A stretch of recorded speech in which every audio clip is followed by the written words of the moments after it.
Evolution, a deliberate yet subliminal process for all but humankind. We cannot wait. It's one small step for man, one giant leap for mankind. He's on the move.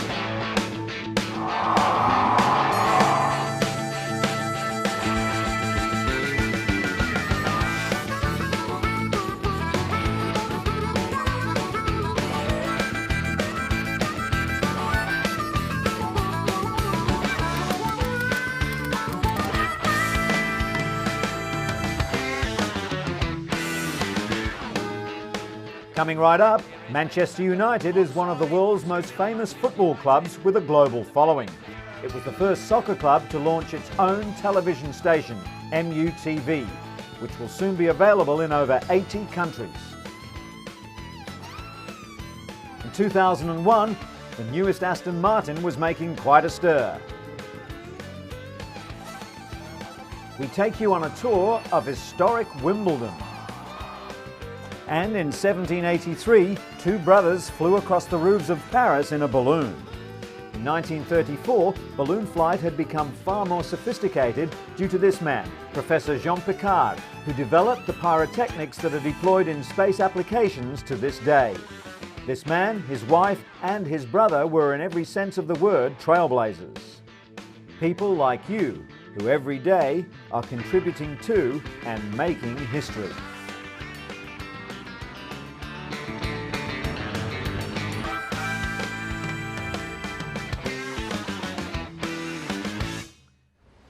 But first, dyslexia, word blindness. It affects up to 1 in 10 children. It can hold them back at school, dent their confidence, and in some cases blight their whole lives. A medical team in the north of England has found that the cause of dyslexia lies in part of the brain controlling balance. That's great. They've developed a treatment that is producing some dramatic results. The centre is based here in Kenilworth, a small town in the English Midlands. Steve Bundy has brought his son Adam along for a routine assessment. Adam has difficulty with reading and writing. That's typical of dyslexia. But like many of the other children who come here, he has other problems like poor concentration and difficulty organising his thoughts. Special tests uncover what is really going on in the brain of these dyslexic children. This posture control test shows not only how well Adam can balance, but exactly how he does it.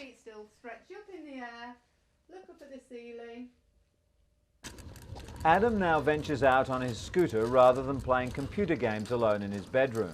The centre seems to have tapped a huge need. After one press article, the staff were taking 1,000 calls a day from parents looking for help.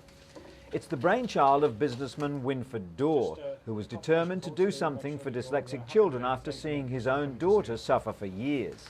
The solution that has been found to the dyslexia problem is across several disciplines, and it involves the disciplines like sitting round a table, talking to each other and pulling together.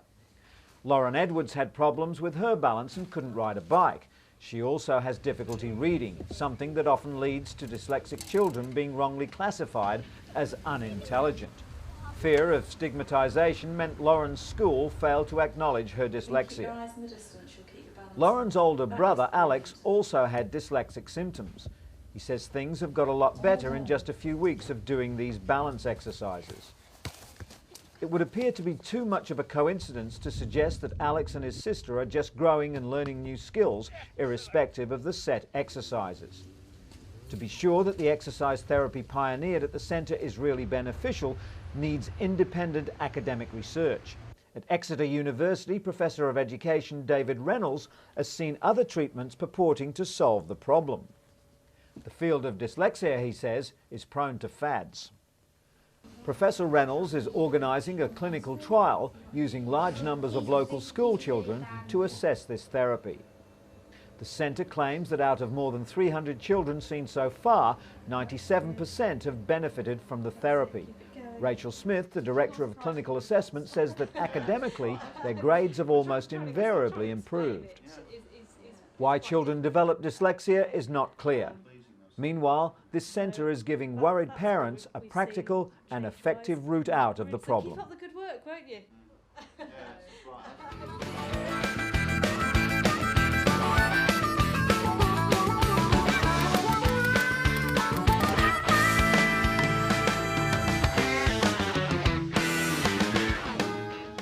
At £158,000 apiece, craning the latest Aston Martin into the second story of the British Design Museum was a delicate operation, to say the least. Its extruded aluminium exterior is still spotless after this same car was used to launch the new model V12 Vanquish at the Geneva Motor Show in March 2001. The V12 Vanquish started life as a concept car shown at the Detroit Motor Show in 1998. The consumer response to the design so overwhelmed Aston Martin that it spent 3 years developing the car for production. Its 6-litre V12 engine has a maximum speed of over 160 miles per hour and more than 450 horsepower.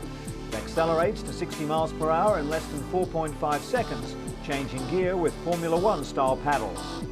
It boasts a number of world firsts in design and construction, including carbon fibre in the main body, offering Formula One crash protection. The inspiration for its look harks back to the 60s.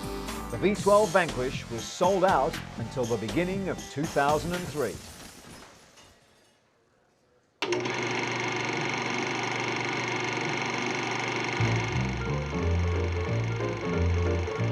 One small step for man, one giant leap for mankind.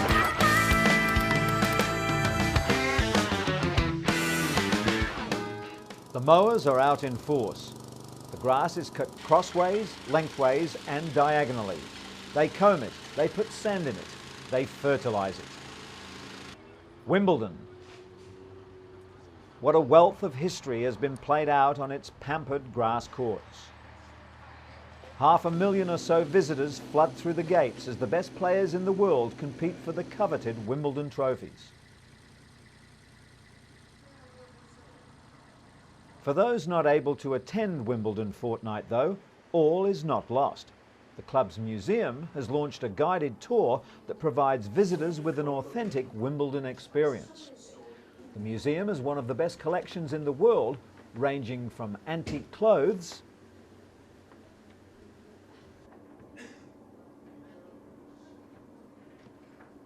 to modern-day memorabilia like Anna Kournikovas' dress, Boris Becker's battered shoes, and Bjorn Borg's instantly recognisable tennis gear. Visitors linger over the original Challenge Cups and remember the many battles won and lost here.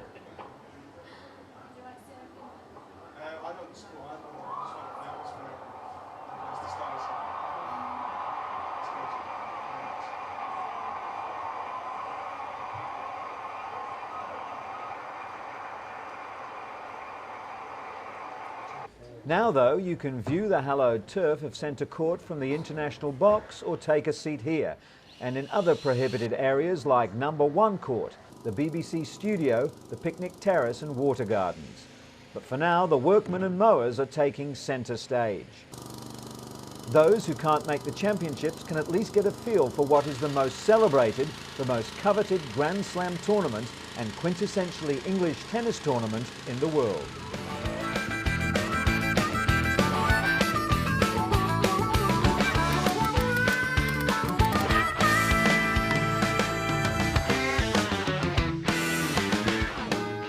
In 1783, two brothers named Montgolfier made the very first manned flight, 5 miles above the streets of Paris. In 1934, it was another famous pair of brothers who developed the forerunner of today's pressurized spacecraft, Auguste and Jean Piccard. Years later, applying the same techniques, they constructed a gondola to be carried by a hydrogen balloon to the opposite extreme, the stratosphere. The Piccard balloon flights led to the complete environmental systems without which spaceflight would not be possible. Pressurized cabins are of course necessary, as are the pressurized spacesuits worn by the astronauts for such times that the cabin is not pressurized, and for EVAs. The Doctors Piccard also pioneered the development of other inventions to make possible man's explorations high above ground. For example, pyrotechnic devices. These are explosive systems used for many purposes during spaceflight, separating launch stages and modules for spacecraft, cutting the lines of parachutes after they had served their purpose during re-entry, blowing open the adapter which protects the lunar module during launch and early flight. In the Apollo spacecraft, there were over 100 such pyrotechnic systems. Here, Professor Piccard shows the pyrotechnic device for releasing ballast from a balloon gondola. The blasting cap is placed in the center of the bag, then filled up with sand. Then, from inside, with an electric contact, he explodes the blasting cap and the bag punctures very safely. That particular application was credited with saving the lives of Professor Piccard and his wife, who went along with him on flights as official photographer. They are the only people who made the stratosphere flight in the 30s through clouds, landing again through clouds, and lived to tell the tale. The balloon was inflated with 700 cylinders of hydrogen. Just a little gas is needed. This is the difference between a stratosphere balloon and an ordinary balloon. A small amount of gas is put into the top of the balloon until it's about 1/10 full.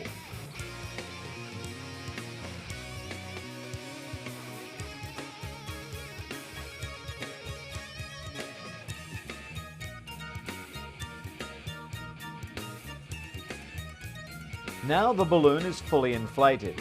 It's held by ropes until liftoff. Of the 300 volunteers that gathered to witness the event and help out, only 6 of them had ever seen a balloon before.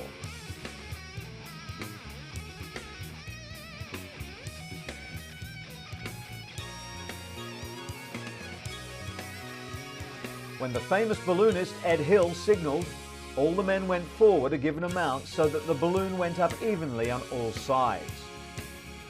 At this stage, they began to be conscious of the stress on the balloon.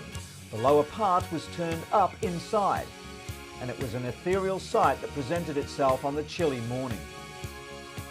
The stress on the balloon would have been too great if they'd taken off at this point. The material would tear in flight, so the appendix is opened, allowing air into it, and all the folds are made free and easy. The gondola is moved very carefully under the balloon and attached to the load ring, and the load ring is held by 4 heavy ropes.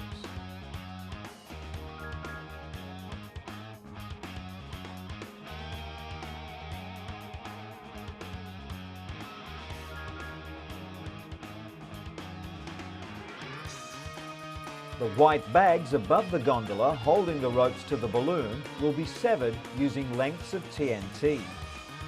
This is the first pyrotechnic device used to release an aircraft.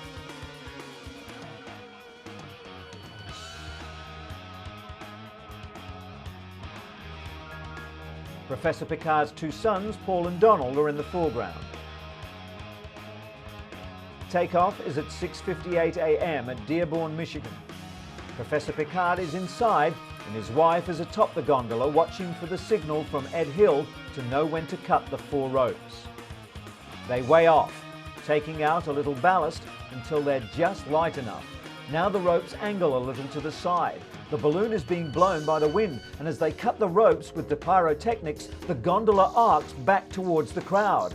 "Get under the balloon and push them up," comes the cry from the gondola.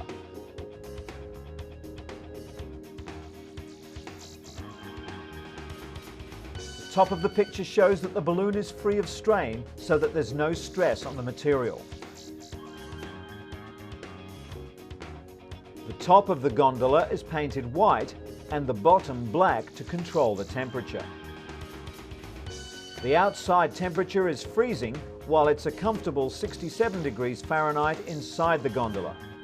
The gondola is only 1/8 of an inch thick aluminium alloy. They rise at 200 feet per minute. After they get above the clouds, The ambient pressure is so low that their onboard supply of oxygen begins boiling too rapidly.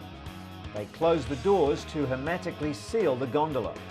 The environmental control system, which they call air conditioning, consists of liquid oxygen for breathing, a barometer, thermometer, an electric fan to circulate the air, silica gel to keep it freshened, alkali to absorb carbon dioxide, and anhydrous magnesium perchlorate to absorb moisture. The air is tested throughout for purity, and it is found to be in very good condition. Which is more than can be said for the wireless. This is the shoreline of Lake Erie. Clouds over the lake are higher than over the land. And here is the balloon at 35,000 feet. Looking up through the top of the gondola shows how the balloon breathes as the air forces its way in through the open appendix.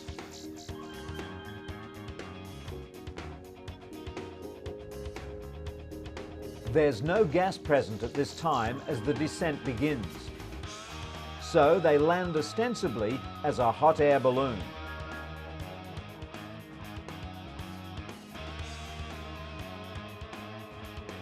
They bounce along over the top of the clouds below 10,000 feet.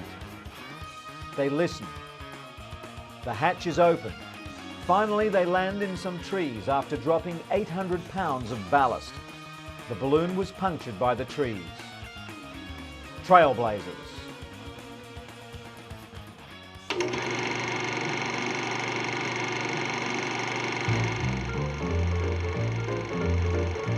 One small step for man, one giant leap for mankind.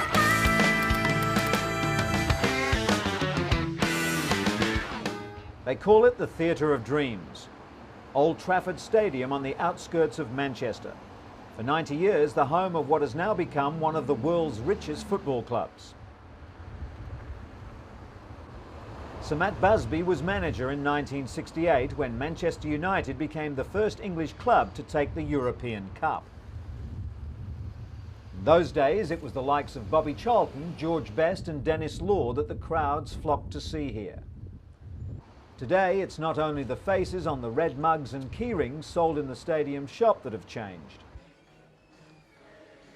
Football is now big business, and in football, they don't come any bigger than Manchester United. This summer, the team went on a pre-season Far East tour. Adoring fans mobbed them when they arrived in Malaysia. The current England captain, David Beckham, was lucky to escape with his jacket. As well as playing matches against Malaysia, Thailand and Singapore, the team gave coaching lessons. Dutch international striker Ruud van Nistelrooy scored his first goal for Manchester United in the match against Malaysia. And Ruud van Nistelrooy has opened his account for Manchester United inside 7 minutes of his debut in pre-season. Long plane journeys followed by training and playing in tropical heat may not be the player's favourite preparation for the home football season. But this is a service for the thousands of fans in the region who faithfully follow the fortunes of Manchester United.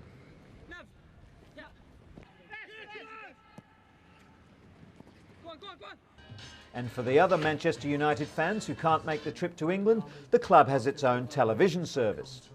Manchester United Television broadcasts 6 hours every evening from its studio inside the stadium. This season, for the first time, all the club's domestic league games are being shown. Former players Paul Parker and Clayton Blackmore help analyse United's rather lacklustre performance in September 2001 Champions League match against Lille. Discussion programmes like these, often with current players on the panel, are a regular feature of the output. Viewers can phone into the studio with queries, comments and advice. For the younger fans, the daily children's show Reds at 5 offers competitions, games, opportunities to meet the players and, here, hints on designing a greetings card with photos of your favourite player. You can buy a card from any craft shop, right? It's really, really cheap. And here, I've used these little red hearts. From its studio at United's training centre, MUTV broadcasts a weekly show where players and coaches drop in to give expert analysis of the Reds' performance in their latest Premiership game.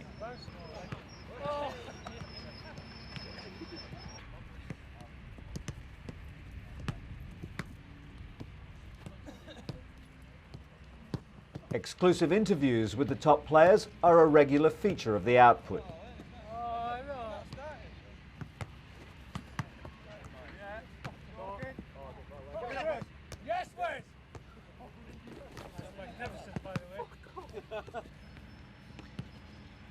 In a recent appearance, Norwegian international Ole Gunnar Solskjaer spoke about two foreign players signed up for United this season. Ruud van Nistelrooy is United's new Dutch striker, bought in April for £19 million. And United's midfield lineup gets a boost this season from Argentinian international Juan Sebastian Varane.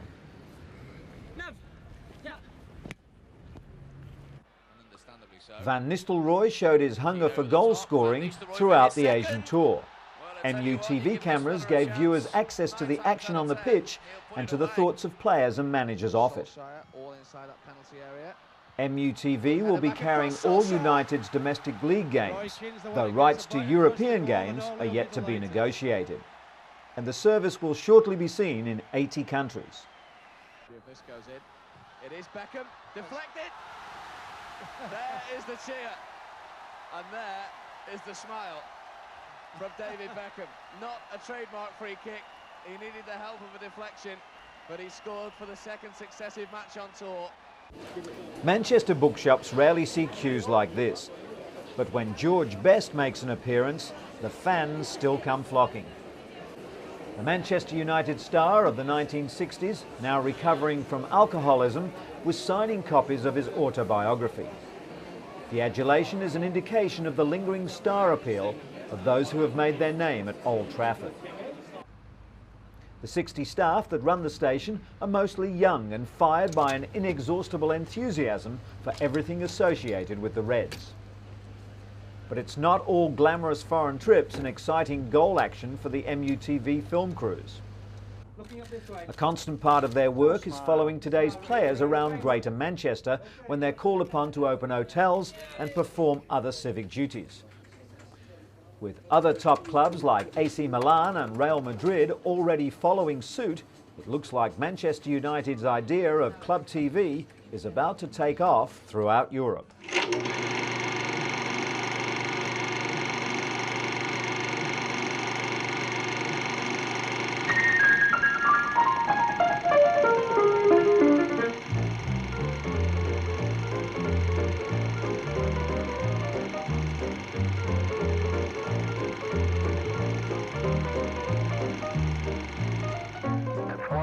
Small step for man, one giant leap for man. On the move.